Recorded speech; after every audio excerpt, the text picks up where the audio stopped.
저를 따라해 보시겠습니다. 세상이 너희를 미워할지라도, 한 번 더요. 세상이 나를 미워할지라도.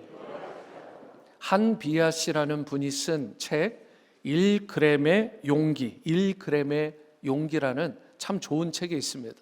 사실은 이분이 쓰는 책마다 베스트셀링이 되었는데 참 좋은 책들을 많이 쓰셨어요. 그런데 이 1g의 용기라는 책에 보면 decision making, 무언가를 결정할 때, 특별히 인생의 선택지가 있잖아요. 그 선택을 함에 있어서 결정의 순간에 대단한 용기가 필요하다, 이러한 부분들을 기재하고 있습니다. 그분 자신이 사실 대학 입학 시험에 떨어지고요, 5년 동안이나 클래식 다방에서 DJ를 했습니다. 그 외에 온갖 잡일을 하며 겨우겨우 살아가다가 6년 만에 늦깎이로 그렇게 대학에 입학을 한 분입니다. 그런데도 이분이요, 남들이 감히 생각해보기 어려운, 그리고 실제로 실천하기는 더 어려운 세계 일주를 해냅니다. 여자분이신데 세계 일주를 하신 것도 대단하고, 이분이 국제 구호 전문 기구에 사역을 하시는 분이고요, 세계 시민학교의 초대 교장을 역임하셨고, 또 현재도 작가라든가 국제 구호 활동가라든가 교수 등으로 활발하게 일하고 있는 분이십니다. 물론 시니어 분이십니다. 이분이 여자이면서 모든 것을 다 내려놓고 세계 일주를 떠난다 했을 때 가족부터 주위 사람들이 다 뜯어말렸어요. 무슨 일이 일어날지 모르니까, 이 험한 세상에서. 그래서 그렇게 다 뜯어말렸지만 이분이 결국은 그 일을 해냅니다. 원래 속담 가운데 이분이 이제 떠나면서 자기에게 떠오른 게 있었어요. 그 속담이 뭐냐면, 가다가 멈추면 아니 간만 못하다. 그러니까 차라리 시작도 하지 마라. 그런데 이 속담이 자기 발목을 자꾸 잡는 것 같더래요. 그러다가 어느 순간 자기 무릎을 딱 치면서 이 속담을 이렇게 바꾸게 되었다고 합니다. 가다가 아니 가면 간 만큼은 이익이다. 생각이 완전히 달라지는 거죠. 세계 일주를 하는데 소위 200개 국을 다 돌지 못하더라도 100개, 150개를 돌면 그만큼 그 세상에서, 문화에서, 언어에서, 사람과의 관계에서 지리적으로 여러 가지로 얻는 이익이 있는 거잖아요. 여러분 맞습니까? 그러니까 속담이, 잘못된 속담이 있는 거예요. 이게 맞는 속담이죠. 가다가 아니 가면 간만큼만은 반드시 이익이 된다. 여러분 그렇게 말하고 배낭 하나 딱 짊어지고 그렇게 멋지게 떠난 거예요. 여러분 이처럼 여행을 하나 하더라도 담대함이 필요합니다. 그런데 이런 담대함은요, 어떤 의미에서 보면 와, 저게 낭만적이다, 이렇게 말할 수 있잖아요. 세계 여행의 낭만, 삶의 여유가 있고요, 좀 여백이 있을 때 누군가 한번 해볼 수 있는, 트라이 해볼 수 있는, 가져볼 수 있는 그런 담대함, 담력이라고 말할 수 있는 거죠. 그런데 여러분과 제가 인생을 살아가면서 이런 낭만적인 차원의 담대함도 어느 정도 필요하겠지만, 과연 그런 낭만적인 담대함만으로 우리 인생이 잘 핸들 되어지고 잘 문제를 이겨낼 수 있느냐는 것입니다. 우리가 이미 경험해 본 것처럼 여러분과 저의 인생이라는 것이 사실 생각보다 터프하잖아요. 우리가 감당하기에는 너무나 어렵고 절박하고 힘든 문제들을 우리가 많이 만나게 됩니다. 그래서 그 문제들을 만나게 되면 막 발버둥도 쳐보고 소리도 질러보고, 그리고 절망 가운데 뭔가를 풀어보려고.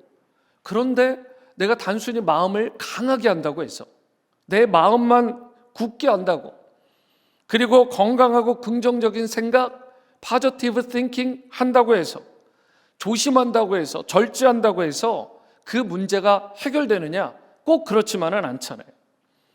거기다가요, 오늘날 세상을 둘러보면 물론 단 한순간도 그렇게 호의적인 순간은 없었지만 오늘날은 더한 것 같아요. 크리스찬들에 대해서 세상이 그다지 호의적이지 않습니다.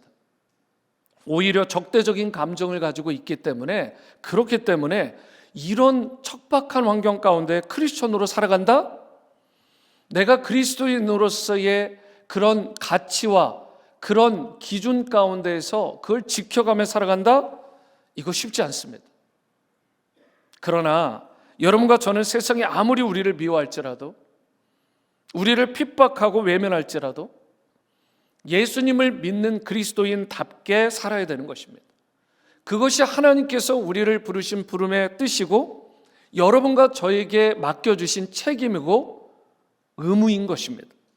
그렇기 때문에 오늘 아침에, 이 주일 아침에 우리가 스스로에게 물어야 될 질문이 바로 이거예요. 과연 어떻게 할 때 세상이 비록 나를 미워할지라도, 우리를 미워할지라도 담대하게 그 상황과 문제들을 이겨내고 그리스도인답게 주님의 기쁨이 되는 삶을 계속해서 살아갈 수 있을까?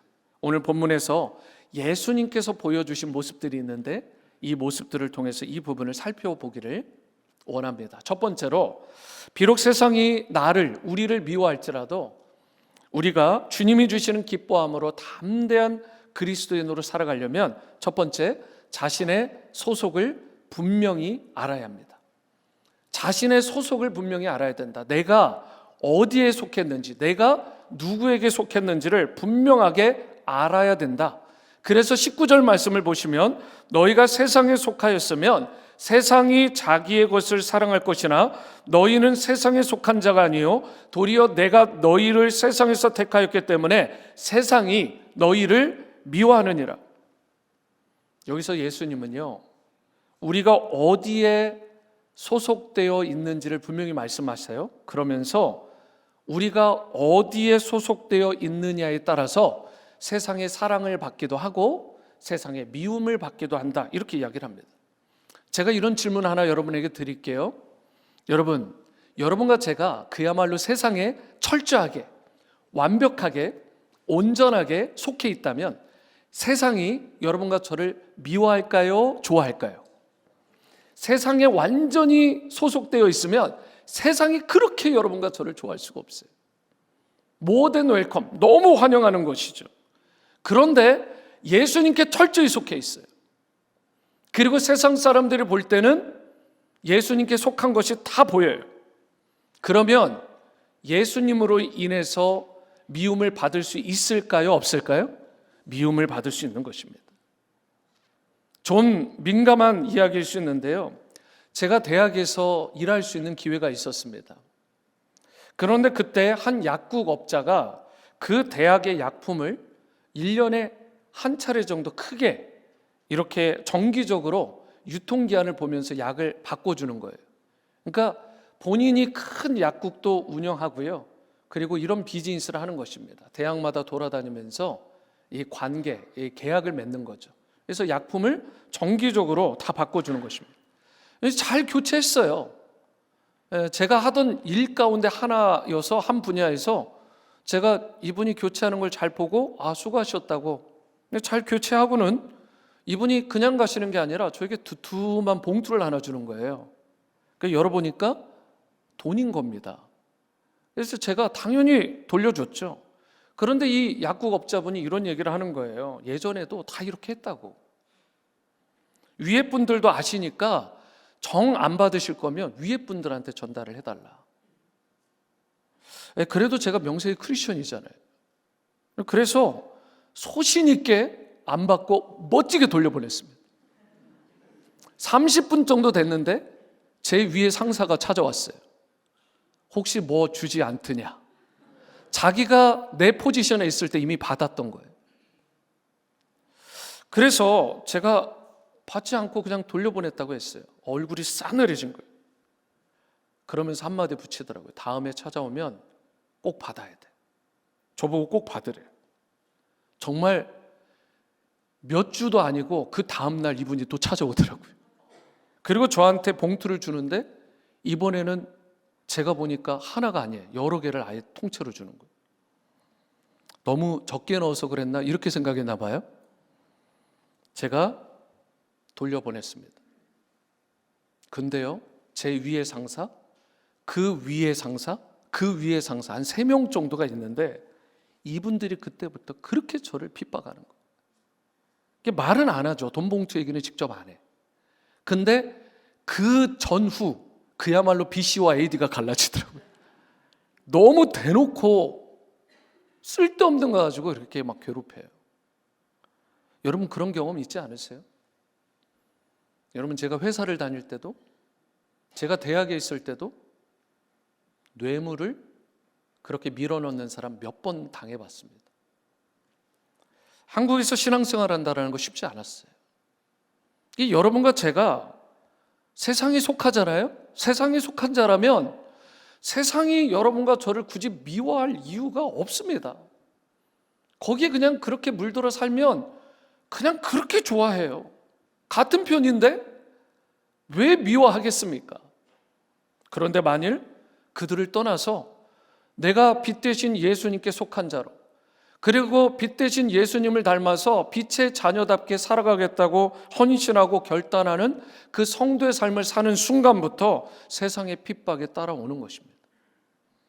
세상에 미움받을 것 각오해야 됩니다. 더 이상 같은 편이 아니기 때문에 그래요. 물론 제가 직장 생활도 하고 대학에도 있어 보니까 자기 일을 성실하게 하니까 정말 코피 흘려가면서 열심히 하니까 나중에 인정하더라고요. 너는 진짜 신실한 크리스찬이다. 인정은 받는데요, 좋아는 안 해요. 리스펙은 하는데 러브는 안 한다니까요. 찬양 중에 주님 뜻대로 살기로 했나라는 참 주옥 같은 귀한 곡이 있죠. 이 곡의 그 출처가 한국의 누구라고 생각하는 분들이 의외로 많더라고요. 주님 뜻대로 살기로 했네. 주님 뜻대로. 요즘엔 이제 이걸 편곡해가지고 또 요즘 음에 맞춰서 하기도 하는데요. No Turning Back, No Turning Back이라는 사실은 곡입니다. 근데 이게 인도가 배경이에요. 이 인도의 한 마을에 어떤 한 가정이 이 선교사님의 이런 도움으로 극적으로 크리스천 가정이 됐어요. 그러니까 이 힌두잖아요. 엄청난 그런 종교적인 프레셔가 있는 곳에서 예수쟁이가 나온 거예요, 한 가정이. 그러니까 이들을 끌어다가 광장 한가운데다 두고 신문을 하고 핍박을 하기 시작합니다. 뭐라고 얘기를 하느냐? 이 족장이, 이 추장이 너희가 지금 믿는 그 예수라는 사람 네가 거부하고 그 믿음을 버리지 않으면, 부인하지 않으면 너희 가족은 오늘 모두 죽게 될 거다. 남자는 뭐라고 해야 될지, 어떻게 행해야 될지를 도저히 모르는 상황 가운데 성령의 감동으로 한 노래의 가사가 떠오르기 시작했어요. 그 노래는 자신이 예수님을 처음 믿고 나서 자기가 작곡한 곡이었어요. 그 곡의 내용 가운데 자기가 삶으로 읊조리기 시작한 거예요. 주님 뜻대로 살기로 했네. 영어를 그대로 하면 이런 뜻입니다. 예수님 따라 살기로 했네. 예수님 따라 살기로 했네. 뒤돌아 서지 않겠네. 그리고 그의 자녀들은요, 결국 끔찍하게 죽었습니다.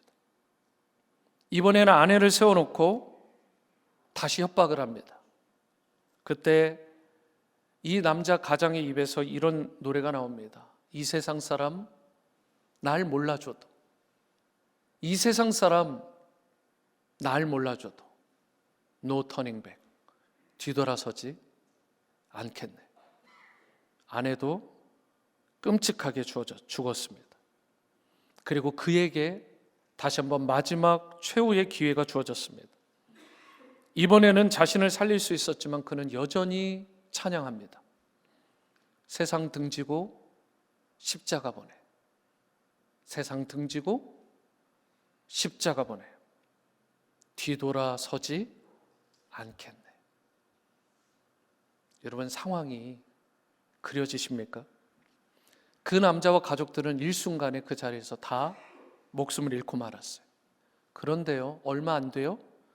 그 마을 전체에 놀라운 일이 벌어졌습니다.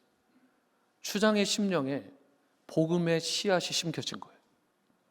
그리고 그 씨앗이 자라나서 결국에는 마을 사람들을 다 광장에 모아놓더니 나 오늘부터 제대로 예수쟁이가 되었다고, 나는 예수님을 나의 구원자로 영접했다고, 나에게 있는 모든 것들, 그 우상들을 다 불태웠다고 고백하면서 여러분들도 나와 같이 다 예수 믿기를 내가 권한다라고 선포를 하는 것입니다.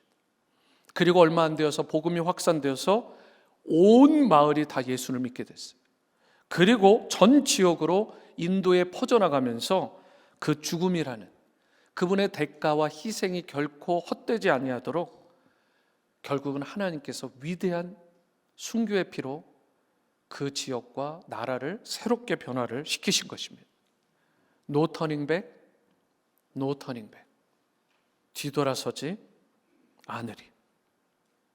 우리도 비록 핍박과 고난이 오더라도 예수쟁이답게, 예수 믿는 그리스도인답게, 주님께 속한 자답게 세상과 타협하지 말고 이 땅을 살아가야 되지 않겠습니까?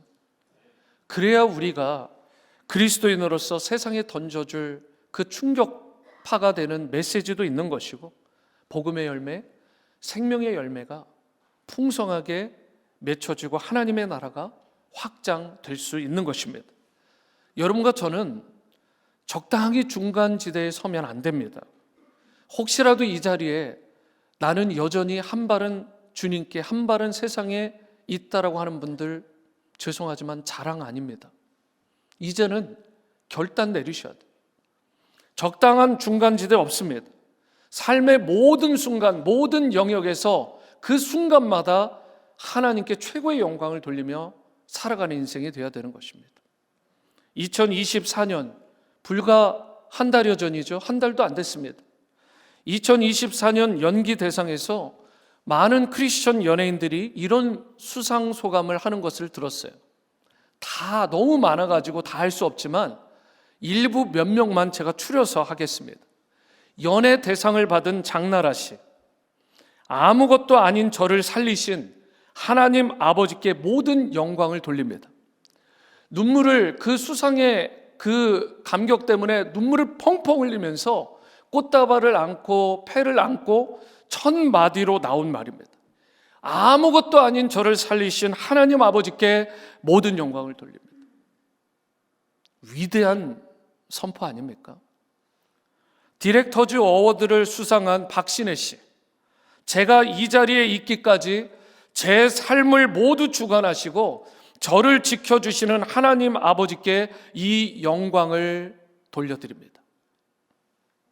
베스트 퍼포먼스 상의 한재희 씨, 우선 사랑의 하나님께 이 모든 영광을 돌리고 싶습니다.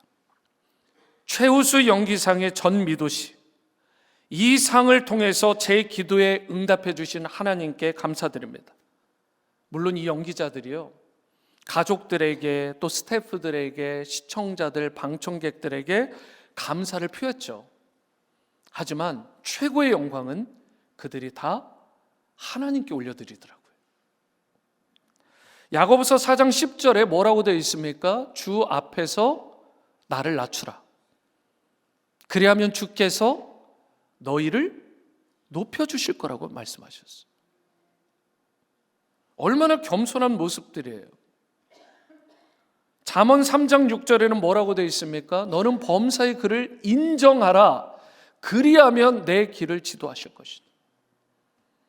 크리스천 연예인들은요, 그렇게 수많은 사람들이 시청하는 프로그램에 나와가지고 하나님께서 자신에게 행하신 그 일들을 찬양하고요, 경배하고요, 모든 영광을 하나님께 돌리면서 그분을 높여드린 거예요.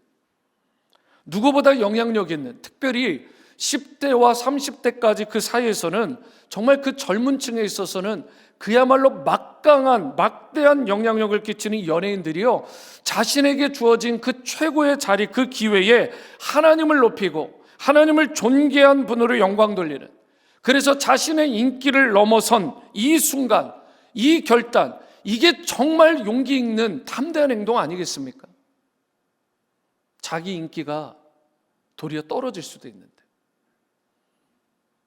다시 말씀드리지만 세상은 우리 믿는 자들에게 대해서 그렇게 호의적이지 않거든요. 그런데도 불구하고 이렇게 자신의 신앙을 고백한 것입니다. 세상의 인기에 연연하지 않고, 그리고 혹 세상이 자신을 미워할지라도 자신은 하나님을 예배하고 경배하는 그런 인생, No turning back, 뒤돌아서지 않는 인생을 살겠다는 이 자세요. 그것을 통해서 하나님께서 온전히 영광 받아주신 줄로 믿습니다. 사랑하는 성도 여러분, 세상적인 인기에 박수갈채에 인정에 너무 연연하지 마세요.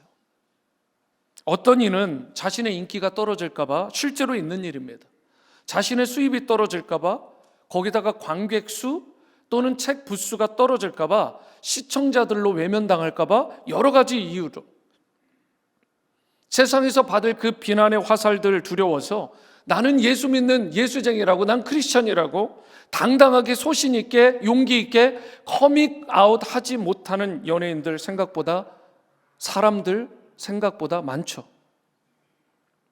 그런데 그러한 자를 성경에 따르면 주님께서 그를 외면하시고요, 그를 인정하지 않으십니다. 마태복음 10장 32절에도 이렇게 분명히 말씀해요. 누구든지 사람 앞에서 나를 시인하면 나도 하늘에 계신 내 아버지 앞에서 그를 시인할 것이다. 그리고 바로 뒤에 이으면 나를 인정하지 않으면 나도 그를 인정하지 않을 거야. 그렇게 됩니다. 현재 나에게 주어질 영광이나 이익보다 더 중요한 거, 아니 나에게 주어질 영광이나 이익과는 비교도 할 수 없이 크고 놀랍고 그리고 위대한 것은 여러분과 제가 주님 앞에 서게 될 때 받게 되는 그 영원하고 영광스러운 하늘 상급인 줄로 믿으시기 바랍니다. 그리고 이것을 향해서, 이 영원한 가치를 향해서, 상급을 향해서 여러분과 제가 기쁨으로 달려가야 되는 거예요. 혹시라도 미움받는 그런 순간들을 각오하면서까지, 세상이 여러분을 미워할지라도, 험한 세상에서 어떠한 고난과 시련을 당하더라도 결코 주눅들지 마시고요. 그리고 예수님 믿는 크리스천답게 쟁기를 들고 뒤를 쳐다보지 마시고 주님이 부르시고 쓰시는 그런 영광스러운 길을 향해서 묵묵하게 성실하게 기쁨으로 달려가는 여러분과 제가 될 수 있게 되기를 주님의 이름으로 축원합니다. 두 번째로, 비록 세상이 우리를 미워할지라도 주님이 기뻐하시는 담대한 크리스천으로 주님의 기쁨이 되며 살아가려면 자신이 따를 대상을 알아야 돼요. 내가 따라야 될 대상을 분명히 알아야 되는 것입니다. 20절 말씀을 보십니다. 내가 너희에게 종이 주인보다 더 크지 못하다 한 말을 기억하라. 사람들이 나를 박해하였은즉 너희도 박해할 것이요 내 말을 지켰은즉 너희 말도 지킬 것이라. 여기에 보시면 스승이신 예수님을 만약에 핍박하잖아요. 그러면 예수님을 믿고 따르는 제자들도 세상에 동일하게 핍박한다는 말씀이에요. 그 사람들이 예수님을 박해하는 만큼 그의 제자들도 박해한다라는 걸 분명히 밝히고 있는 말씀. 그런데 여러분, 저와 여러분 믿는 자들로서 우리가 걱정할 필요가 없는 것은 예수 그리스도의 그 크신 사랑에 비교할 때 이러한 세상의 미움이라는 것은 지극히 보잘것없다라는 거예요. 아무것도 아닙니다. 주님의 크신 사랑이 그 모든 미움들을 덮고도 남는 것입니다. 그래서 20절 중반절을 다시 보시면 사람들이 나를 박해하였은즉 너희도 박해할 것이요. 우리가 인생을 살아가다 보면 세상으로부터 애매히 당하게 되는, 받게 되는 그런 고난, 그런 미움, 그런 억울한 일들이 있을 수 있는데요, 도저히 이해도 안 되고 납득도 안 되고. 그런데 여러분, 그때 여러분과 제가 바라봐야 될 분이 있다라는 거예요. 그게 누구냐? 바로 온갖 핍박, 온갖 고난과 수치와 능욕을 다 겪으시면서도 그 모든 고난과 미움과 역경을 다 이기고 승리하신 예수 그리스도를 바라봐야 된다는 거예요.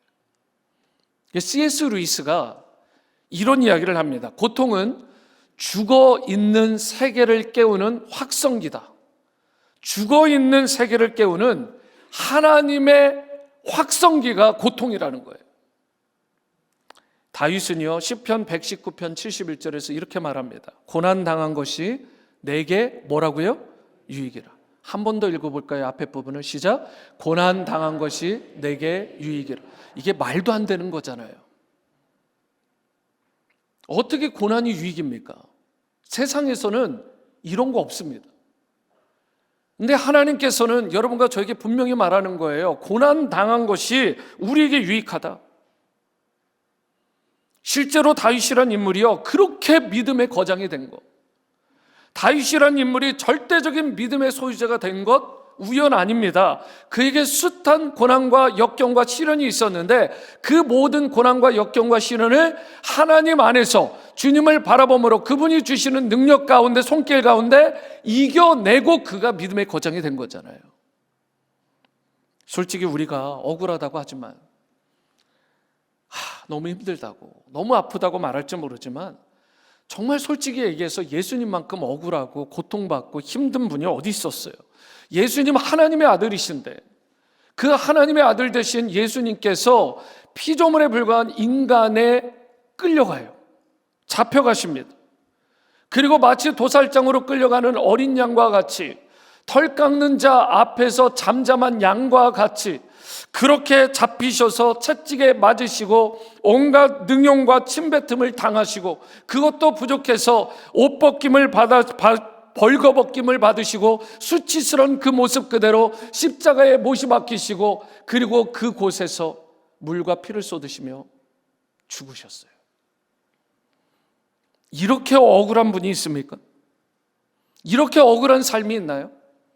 하나님의 아들이신 그분이 죄를 범하고 소망을 잃어버린, 평화를 잃어버린, 그야말로 소망이라고는 일도 없는 우리를 대신해서 우리를 대속함으로, 그 십자가의 대속함으로 저와 여러분들을 위해 죽음도 마다하지 않으신 거예요.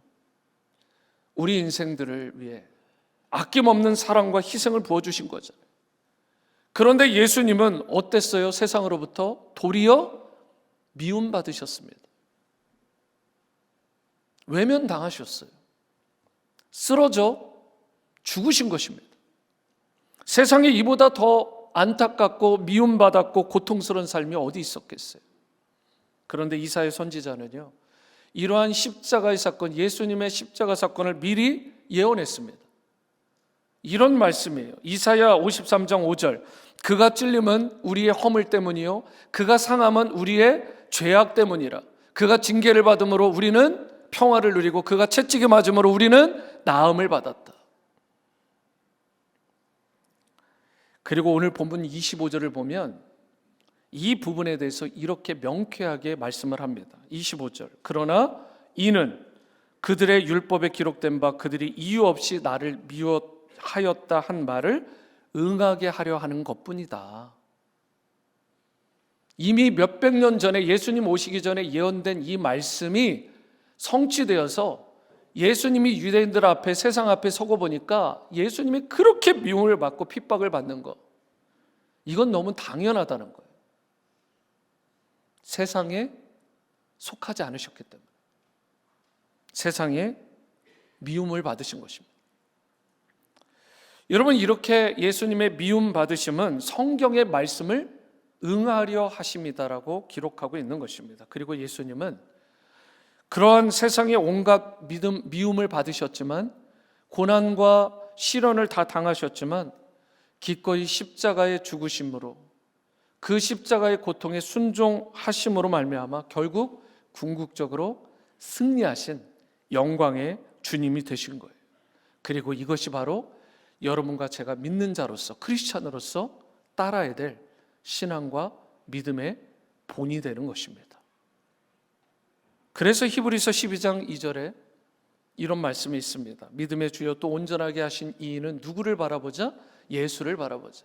그는 그 앞에 있는 기쁨을 위하여 십자가를 참으사 부끄러움을 개의치 아니하시더니 하나님 보좌 우편에 앉으셨느니라. 우리 그리스도인이 승리하는 비결이 여기에 나와 있는데, 오직 바로 믿음의 주가 되시고 온전하게 하시는 이인 예수님을 바라봐야 된다는 것입니다. 이게 무슨 말이에요? 마치 해바라기 꽃이 해를 바라보는 것처럼 저와 여러분들의 심령은 항상 주바라기가 돼야 된다라는 뜻입니다. 저를 따라해 보시겠습니다. 주바라기가 됩시다. 해바라기를 넘어서 주바라기가 돼야 되는 거예요. 항상 주님을 바라봐야 되는 것입니다. 그리고 이렇게 되면 아무리 힘들고 어려운 역경과 시련이 오더라도 우리 시선이 그만큼 주님께 고정되어 있기 때문에 마음에 참된 평안을 누리게 되고 폭풍 같은 주변도 잠잠해지게 되고 호수같이 고요하고 잔잔한 인생으로 여러분과 제가 승리하며 살아갈 수 있게 되는 것입니다.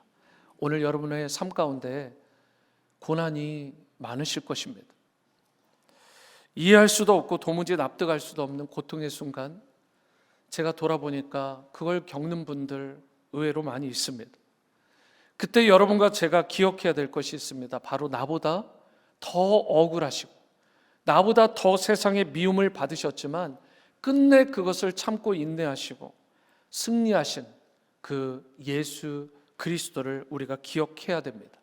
그분을 기억할 뿐만 아니라 그분께 여러분과 저의 시선을 집중할 때 예수님께서 그때 그러한 제자된 그분을 따르는 여러분과 저에게 주시는 선물이 있어요.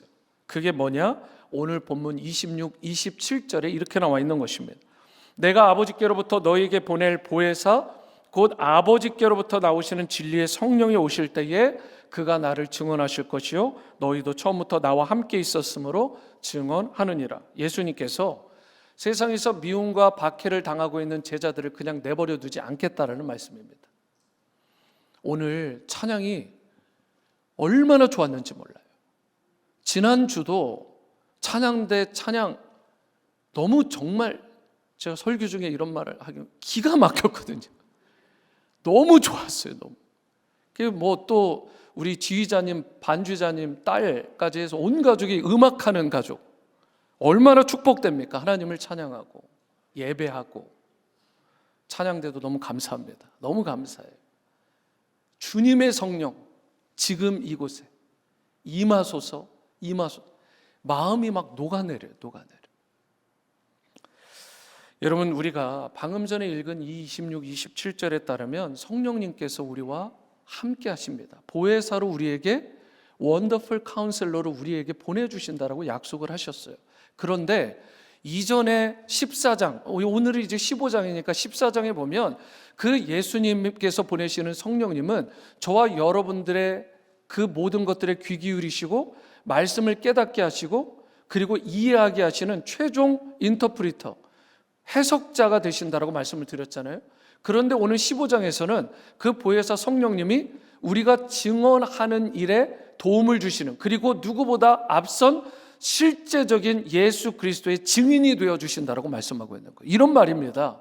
여러분과 제가 제자로서 주님의 복음을 전할 때 그게 가족이든 친척이든 이웃이든 세상에 주님의 복음을 증언하고 증거하는 자로 나아갈 때 주님께서 여러분과 저를 외롭게 홀로 버려두지 않으신다.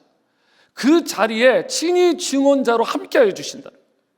마땅히 해야 될 말을 생각나게 하시고요, 저들의 심령을 열어주시고요, 그 복음으로 말미암아 생명 주는, 제자 삼는, 선교하는 역사가 일어나게 하는 일에 바로 성령께서 실제적인 주체가 되어주신다. 그래서 예수님께서 약속하신 그 말씀과 같이 120명의 문도, 120명의 예수님의 제자요 성도들이 마가 요한의 다락방에서 성령 받기를 간절히 구하며 기도했을 때 성령이 임했잖아요. 그리고 그들의 삶이 어때요? 전과 후가 완전히 달라집니다. 성령 받고 나서 저들이 복음을 전하잖아요. 3,000명이 5,000명이 회심하고 돌아오는 거예요. 초대교회는 그렇게 성령의 폭발적인 역사, 증인이 되어주시고 증언된, 그런 증인된 사람들에게 증언의 역할을 같이 감당해 주시는 보혜사 성령의 도우심으로 말미암아 복음의 폭발적인 역사가 일어나게 된 것입니다. 저와 여러분들이 우리가 마음에 품고 주님의 복음을 전해야 될 대상이 반드시 있어야 되고요, 그리고 그것이 우리의 사명일지인데, 그 복음을 전하다가 어떤 분이 그렇게 얘기할 수 있잖아요. 이런 거 얘기할 거면 다시는 오지 마. 형님, 이런 이야기 할 거라면 다시는 저 찾지 마십시오. 실제로 제가 그런 이야기 많이 들었고 저도 겪어봤어요. 여러분과 저희 삶 가운데 복음을 전하다가 받는 핍박, 미움 있습니다. 예수쟁이로 예수 믿는 자답게 제자로 살아가다 보면 당연히 받게 되는 핍박입니다. 그런데 오늘 주님께서 이렇게 약속하시는 거예요. 24/7, 24시간, 일주일, 1년 365일, 그리고 너희가 하나님 앞에 설 때까지, 영광스러운 영화로운 몸으로 너희가 거듭날 때까지 너희를 동행해 주시고 지켜주시고 보호해 주시고 영원토록 함께 하시며 너희의 입을 열 때에 증언자로 함께 하실 그 성령님을 내가 너희에게 선물로 보내주겠다. 그 성령이 여러분과 저희의 개인의 삶에, 가정에, 우리 교회에, 이 지역 커뮤니티에, 그리고 우리 조국 대한민국과 미국에도 필요한 줄로 믿습니다. 지금 아시는 것처럼 조국 대한민국은 지난 12월 3일에 대통령의 비상계엄 선포가 있었고, 어제는 헌정사상 최초로 현직 대통령이 구속되었는데, 이것은 전직 대통령까지 포함하면 역대 5번째 구속 사례입니다. 나라는 지금 온통 이 이야기뿐이고 국민들의 마음이 갈라지고 국론이 분열되어서 매우 혼란스럽고 불안정한 상황입니다. 제가 어제 찾아보니까 6개월 전인 작년 7월에 주가가, 코스피 지수가 2,800 정도 했습니다. 그러면 지금 정도 되면 조금이라도 올라야 되는데 2,800이었던 코스피 지수가 지난번 바로 엊그제 장이 마감할 때 1월 17일에 2,500포인트 정도까지 떨어졌어요. 작년 7월에 1,300원대였던 환율이 1,400원대 중후반까지 치솟아 올랐습니다. 잘 아시잖아요. 미국은 트럼프 대통령이 어제 취임식 한다고 불꽃 이렇게 막 하는 거 제가 CNN 이런 거 통해서 봤거든요. 멋있더라고요. 그런데 신문을 보세요. 취임 첫날 행정명령 25개를 사인할 거라고 합니다. 그런데 이것이 어떤 파장을 일으킬지 아무도 예측할 수 없습니다. 정말 여기저기서 곡소리가 날 수도 있어요. 신음하는 자들이 더 많아질 수 있습니다. 그런데 이러한 현상은 한국과 미국뿐만이 아닙니다. 전 세계적인 현상이에요.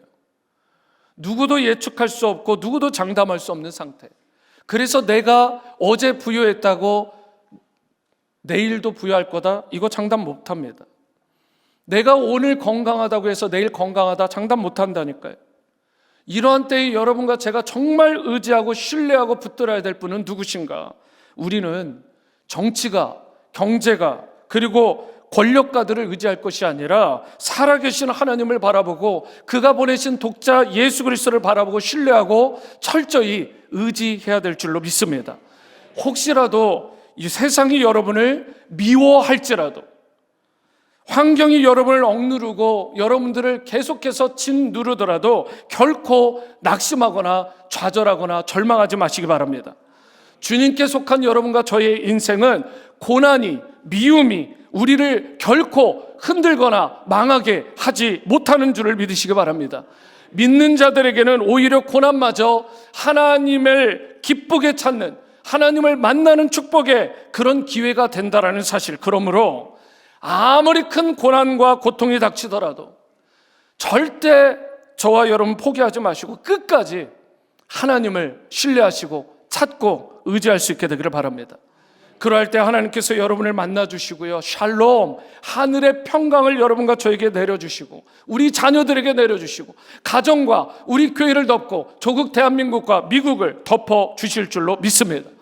이제 어떠한 상황에서도 찬송가 292장 이 고백이요, 주 없이 살 수 없습니다. 주 없이는 단 한순간도 살 수 없습니다. 이 믿음의 고백을 진실하게 하심으로 담대하게 선포하시면서 주님만 붙들고 사랑하고 의지하면서 주님이 주시는 은혜와 평강을 일평생 누리고, 그리고 생명의 복음을 전하는 증언자로 성령의 도심으로 능력 있게 살아가는 여러분과 저의 삶이 될 수 있게 되기를 주님의 이름으로 축원합니다.